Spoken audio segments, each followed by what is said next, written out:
Македонија го кажа своето. Како и да гледате на резултатите, какви сакате математики правите, спинувајте до бескрај. Но првиот круг од изборите покажа дека ВМРО ДПМН е апсолутен победник. Партијата е неприкосновена на политичката сцена, ја има целосно поддршката од граѓаните и во моментов во Македонија нема сила што може да ја победи. Тоа е факт. Второ, без разлика на сите оние глупи спинови и весели математики, СДСМ доживеа таков дебакл од кој веројатно тешко ќе се опорави.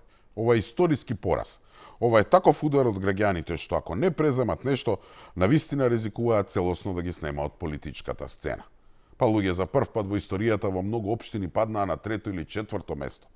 И искрено тоа не е добро за државата. На Македонија е потребна силна опозиција. Колку и да е добра некоја власт, без силна опозиција не бидува ништо од демократијата. Трето, Дуј Ахмети се вистинските најголеми губитници на овие избори. Не толку заради бројот на гласови, иако Чаир и Сарај се огромни загуби, туку поради поразот на наративот дека само тие и никој друг не може да ги застапува албанците во Македонија. Самите се преценија. Самите го кренаа гласањето во Чаир на ниво на референдум кој им пукна.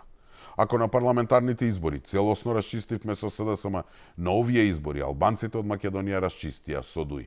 А најмногу причини за славење секако има коалицијата Вреди.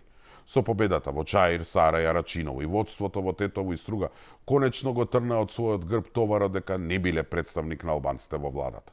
И тоа успеа да го направат без да пропаднат во националистичкиот наратив што го наметнуваше Дуј. Што ете покажува дека на гласачите албанци во Македонија име преку глава од празна воинствена реторика. Значи да сумираме.